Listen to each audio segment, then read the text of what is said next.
మన పార్టీ పేరు చెప్పాలా? రెడీయా? టిఆర్ఎస్.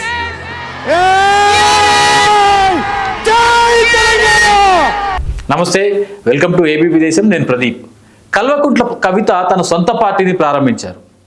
పార్టీ ఆవిర్భావ సభ సందర్భంగా కవిత చేసిన ప్రసంగం నిజంగా ఇప్పుడు తెలుగు రాష్ట్రాల్లో ప్రధాన చర్చనీయాంశంగా మారింది. తాము అధికారంలోకి రావడానికి యువత, వెనుకబడిన వర్గాలు, ఉద్యమకారులు వీరి లక్ష్యంగా తమ పార్టీ పనిచేస్తున్న హామీని గుప్పించడంతో పాటుగా అధికారంలోకి వస్తే పాంచజన్యం పేరుతో అన్ని వర్గాలకు కూడా మేము మేలు చేస్తామన్న హామీలు కూడా గుప్పించారు. ఈ హామీలు కానీ, కవిత ప్రసంగం కానీ, కవిత పార్టీ లక్ష్యాలు కానీ ఎలా ఉండబోతున్నాయన్న చర్చ మొదటిదైతే కవిత పార్టీ పెట్టడమే ఒక ప్రధానమైన రాజకీయ చర్చగా మారింది. ఎందుకు అంటే బీఆర్ఎస్ పార్టీ అధినేత కేసీఆర్ కుమార్తెగా పరిచయమైన కల్వకుంట్ల కవిత కుటుంబంతో విభేదించారు. ఆవిర్భావ సమావేశం సందర్భంగా సభను ఉద్దేశించి కవిత చేసిన ప్రసంగంలో ఎక్కువ శాతం చెప్పాలంటే 70% బీఆర్ఎస్ పార్టీ పైన, బీఆర్ఎస్ పార్టీ అధినేత కేసీఆర్ పైనే ప్రధాన విమర్శలు ఉన్నాయి. ఈ నేపథ్యంలో కవిత సొంతంగా ఒక రాజకీయ పార్టీగా ఎదగగలరా, అధికారం దాకా రాగలరా, లేదా ఒక కింగ్ మేకర్ స్థాయి సమర్థన ఆ పార్టీకి వస్తుందా అంటే చాలా విమర్శలు కనిపిస్తున్నాయి. పార్టీ ఆవిర్భావ సభలో కేవలం కవిత మినహా మిగతా ఎవరిని కూడా గుర్తించదగిన నాయకులు లేకపోవడం ప్రధాన చర్చ అయితే, కవిత ఒక్కతిగా ఉన్నా ఆమె ప్రణాళికలు చాలా పద్ధతిగా ఉన్నాయి. ఏ పార్టీ నుంచి బయటకు వచ్చారో ఆ పార్టీ విజయ అవకాశాలు మాత్రం ఖచ్చితంగా నెగిటివ్గా ప్రభావితం చేయగలిగిన పరిస్థితులు కనిపిస్తున్నాయని చెప్తున్నారు. దానికి ఖచ్చితమైన బలమైన కారణాలే కనిపిస్తున్నాయి. ఏ రకంగా కవిత సొంత పార్టీ పెట్టడము బీఆర్ఎస్ పార్టీకే అతిపెద్ద నష్టం జరగబోతోంది. ప్రత్యక్షంగానో పరోక్షంగానో ఆవిడ రాజకీయ ఎంటిటీగా నిలదొక్కునే అవకాశాలు ఏ రకంగా ఉన్నా అది ప్రస్తుత అధికార పార్టీకో లేకపోతే మరో పార్టీకో లాభం చేకూరే అవకాశాలు ఎక్కువ కనిపిస్తున్నాయి. ఎందుకు అంటే ప్రస్తుతం ప్రతిపక్షంలో ఉన్న బీఆర్ఎస్ పార్టీకి కవిత చేసిన ఆరోపణలు కానీ, కవిత ప్రసంగంలోని ప్రధాన అంశాలు కానీ, కవిత రాజకీయ వ్యూహం కానీ ఖచ్చితంగా నష్టం చేసేందుకు 5 ప్రధాన కారణాలు కనిపిస్తున్నాయి. మొట్టమొదటిది, వీటన్నిటిని ఒకసారి విశ్లేషించే ప్రయత్నం చేస్తే మొట్టమొదటి ప్రధాన కారణము కవిత పార్టీ పేరు. టీఆర్ఎస్ పార్టీ పేరును ప్రకటిస్తున్న సందర్భంగా తెలంగాణ రాష్ట్ర సేన అన్న తన పార్టీ పేరుని మొట్టమొదటిగా 2-3 సార్లు ఉచ్చరించి ఒత్తి పలికిన పేరు టీఆర్ఎస్. ఇది బీఆర్ఎస్ పార్టీకి పూర్వనామం. బీఆర్ఎస్ పార్టీగా ఉద్భవించడానికంటే ముందుగానే కేసీఆర్లో అధికార దాహం పెరిగింది. రాష్ట్రంలో 2 సార్లు ముఖ్యమంత్రి పదవి చేపట్టిన తర్వాత ఆయనకు జాతీయ రాజకీయాలపైన ఆకాంక్ష పెరిగింది. అందుకోసం ఆ ఆశతో భారత రాష్ట్ర సమితిగా వెళ్ళిపోయారు. తెలంగాణని పట్టించుకోవడం, తెలంగాణ అవసరాలని, తెలంగాణ అస్తిత్వాన్ని విస్మరించారు. మారిన కేసీఆర్ అంటూ కవిత వ్యాఖ్యానించారు. అందుకే తెలంగాణ కోసం పనిచేసే పార్టీగా తమ పార్టీ ఉండబోతుంది. టీఆర్ఎస్ పార్టీగా మొదట ఉద్యమించిన టీఆర్ఎస్ పార్టీని తాను నడపబోతున్న సంకేతాన్ని ఇవ్వడం ద్వారా బీఆర్ఎస్ పార్టీని ఒక రకంగా నైతికంగా ప్రశ్నించినట్టుగానే భావించాల్సి ఉంటుంది. కేసీఆర్ పైన, బీఆర్ఎస్ పార్టీ పేరు మార్పు పైన మొదటి నుంచి కూడా విమర్శలు చేస్తున్న వారికి ఈ టీఆర్ఎస్ పేరు నిజంగా సామాన్య ఓటర్లకు, గ్రామాల్లోని సామాన్య ఓటర్లకు కొంత ఊరటనిచ్చే అంశంగానే ఆ ఓటుని లక్ష్యంగా చేసుకొని కవిత కొంత ప్రయత్నం చేయబోతుంది. టీఆర్ఎస్ తెలంగాణ కోసమే ప్రధాన లక్ష్యంగా తాము పనిచేస్తామని చెప్పారు. రెండవది, 10 ఏళ్ల బీఆర్ఎస్ పార్టీలో, అప్పటి టీఆర్ఎస్ తర్వాత బీఆర్ఎస్గా మారింది, 10 ఏళ్ల పాలనలో చాలా అవినీతి జరిగింది, అక్రమాలు జరిగాయి, కొంత అహంకారం పెరిగింది, కొన్ని వర్గాల్ని పట్టించుకోలేదు. ఆ సందర్భంగా రాష్ట్రాన్ని పరిపాలించిన కుటుంబంలో భాగస్వామినైనందుకు నేను సిగ్గుపడుతున్నాను, ప్రజల నుంచి నేను క్షమాపణ కోరుతున్నాను అని చెప్పారు. కవిత ద్వారా ఎవరు క్షమాపణ కోరలేదు. కవిత ఆ కుటుంబం నుంచే వచ్చింది కాబట్టి ఆమెను నమ్ముతారా నమ్మరా అన్న విషయాన్ని పక్కన పెడితే, కవిత చేసిన ఈ సిగ్గుపడుతున్నాను, క్షమాపణ కోరుతున్నాను చేసిన వ్యాఖ్య మాత్రం ఖచ్చితంగా కుటుంబం పైన, కేసీఆర్ కేటీఆర్ల పైన, వారి రాజకీయ భవిష్యత్ ఎన్నికలపైన ప్రభావం చూపే అవకాశం. ఎందుకంటే జరిగిన అవినీతితో, జరిగిందన్న ఆరోపణలు ఎదుర్కొంటున్న ఇతర అంశాలకు సంబంధించి అంగీకారం తెలపడం ద్వారా ఆ పార్టీని నిజంగానే ఆత్మరక్షణలో పరేసిన పరిస్థితి కనిపిస్తుంది. ప్రస్తుత బీఆర్ఎస్ పార్టీ ప్రత్యర్థులకు ఒక పెద్ద రాజకీయ అస్త్రాన్ని కల్పించినట్టుగా కూడా భావించాల్సి ఉంటుంది. కాబట్టి కవిత చేసిన రెండవ రాజకీయ వ్యూహం నేరుగా కుటుంబాన్ని టార్గెట్ చేస్తూ మాట్లాడటం. ఇక మూడవది, అతిపెద్దది, అత్యంత ప్రభావవంతమైంది, కవిత మొట్టమొదటిసారి కేసీఆర్ని ప్రత్యక్షంగా విమర్శించారు. కేసీఆర్ని నేరుగా విమర్శించడం అంటే అంత ఈజీ పని కాదు. ఎందుకంటే తెలంగాణ రాష్ట్ర సాధనలో తెలంగాణ ఉద్యమంలో అందరినీ తానై నడిపించిన వ్యక్తి కేసీఆర్. ఆ వ్యక్తి స్థాపించిన పార్టీ టీఆర్ఎస్, ప్రస్తుత బీఆర్ఎస్. అక్కడి నుంచి వచ్చి పార్టీ అధినేతని ప్రశ్నించడం అంటే ఎంత మేరకు నమ్ముతారని చూడాల్సి ఉంటుంది. కానీ దానికి కవిత చాలా పకడ్బందీ ఉపన్యాసాన్ని సిద్ధం చేసుకున్నారు. కేసీఆర్ పూర్వం తెలంగాణ కోసం మాత్రమే, తెలంగాణ అభివృద్ధి, తెలంగాణ ఏర్పాటు, తెలంగాణ ప్రజల శ్రేయస్సు మాత్రమే తమ లక్ష్యంగా పనిచేశారు. ఇప్పుడు ఆయన మారిపోయారు, సారు మారారు.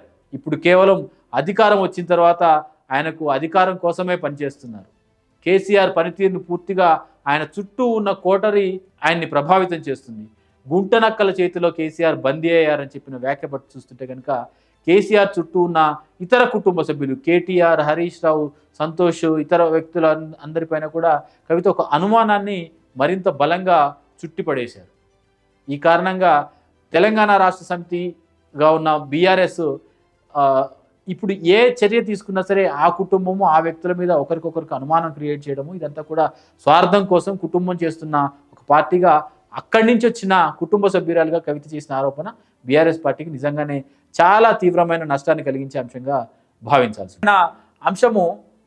కవిత చేసిన ఆరోపణలకు బీఆర్ఎస్ ఏ రకంగా స్పందిస్తుందన్న ఆసక్తి సర్వత్రంగా నెలకొంది.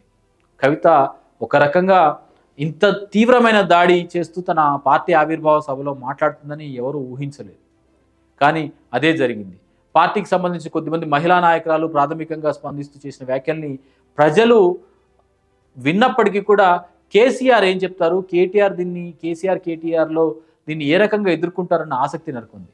ఈ విషయం ఒక రకంగా చెప్పాలంటే ఇది ధర్మ సంకటం లాంటిది. ఎందుకంటే కవితని అదే స్థాయిలో అదే తీరున కనుక ప్రతివిమర్శ చేస్తూ ఆవిడ్ని కౌంటర్ చేస్తే ఖచ్చితంగా ఇది కుటుంబ కలహాలు అన్న విషయము మరింత పేటరేగే అవకాశం కనిపిస్తుంది. కుటుంబంలో కేవలం కుటుంబ సభ్యుల మధ్య ఉన్న వివాదమే ఇంత తీవ్ర స్థాయిలో జరుగుతోంది. కాబట్టి అసలు బీఆర్ఎస్ పార్టీ రాజకీయ లక్ష్యాల్ని కానీ వారి సిద్ధాంతాన్ని కూడా ప్రజలు కొంచెం చులకన చేసే అవకాశం కనిపిస్తుంది. ఇక రెండోది కవితను కనుక లైట్ తీసుకుంటే ఆవిడ చేసిన ఆరోపణలు అలాగే కొనసాగుతాయి. ఆరోపణల్ని పరోక్షంగా అంగీకరించినట్టు అవుతుంది. తద్వారా ప్రతిపక్ష పార్టీలైన ప్రత్యర్థి పార్టీలైన కాంగ్రెస్, బీజేపీలకు మరింత బలాన్ని చేకూర్చినట్టు అవుతుంది.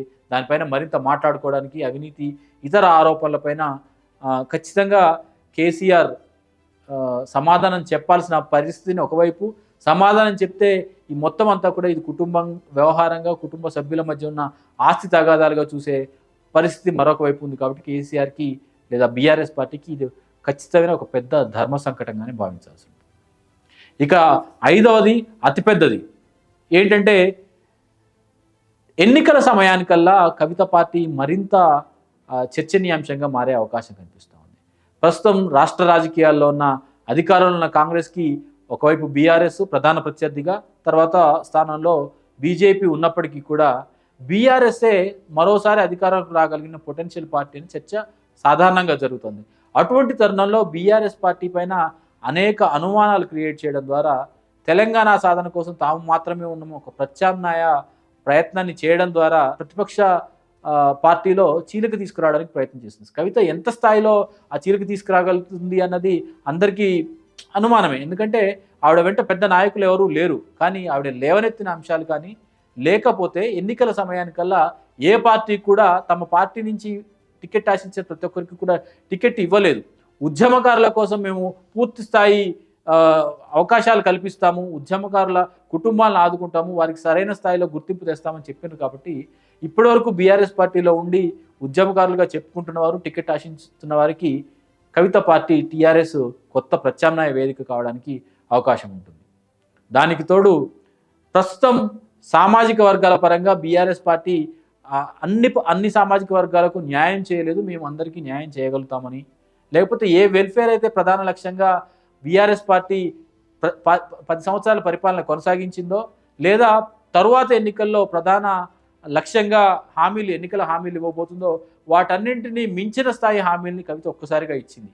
ప్రజలకు అత్యంత అవసరమైన విద్య, వైద్యం, రైతులకు కీలకమైన అంశాలన్నింటిలో కూడా కవిత ఇచ్చిన హామీలు బీఆర్ఎస్ తర్వాత ఇవ్వబోయే ఏ హామీ కన్నా కూడా చిన్నగానే కనిపించే అవకాశం కనిపిస్తుంది. ఈ విషయంలో బీఆర్ఎస్ పార్టీ అంతకు మించి ఏం చేయగలుగుతో చెప్పుకోవడం చాలా కష్టం. కాబట్టి 5 ప్రధానమైన అంశాలు మొట్టమొదటిది తను టీఆర్ఎస్ అన్న పేరుని ఎంచుకోవడంలోనే బీఆర్ఎస్ పార్టీకి నష్టం చేసింది, బీఆర్ఎస్ పార్టీ తన పేరు మార్చుకొని తప్పు చేసిందన్న విషయాన్ని ప్రధానంగా ఎత్తి చూపగలిగింది. రెండో ప్రధానమైన అంశం ఏంటంటే కుటుంబంలో భాగస్వామిగా ఉండి కుటుంబం చేసిన తప్పులకు నేను అంగీకరిస్తున్నాను, చింతిస్తున్నాను, మిమ్మల్ని క్షమాపణ కోరుతున్నాను అని చెప్పడం ద్వారా కుటుంబం తప్పు చేసిందన్న విషయాన్ని కుటుంబ సభ్యురాలుగా అంగీకరించడం, తద్వారా ప్రత్యక్షంగానే కేసీఆర్ పైన మరిన్ని అనుమానాలు క్రియేట్ చేసే ప్రయత్నం జరిగింది.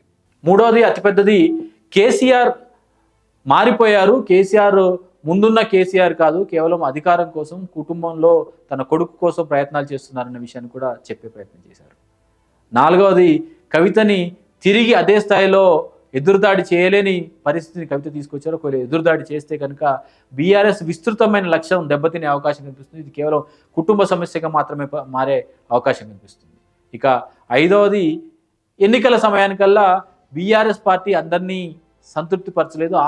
టికెట్ ఆశావాహులందరికీ కూడా ప్రత్యామ్నాయ వేదిక కావడము, బీఆర్ఎస్ పార్టీలో కనీసం 4-5% ఓటు బ్యాంకుని చీల్చే ప్రయత్నం చేయడం ద్వారా బీఆర్ఎస్ ఓటమి లక్ష్యంగా కవిత పనిచేయడానికి అవకాశం ఉంది. ఖచ్చితంగా ఈ మొత్తం పరిణామాలు చూస్తే కవిత కొత్త పార్టీ అనేది బీఆర్ఎస్ పార్టీకి నష్టం చేయడము, పొటెన్షియల్ థ్రెట్గా ఉండడం మాత్రం స్పష్టంగా కనిపిస్తుంది.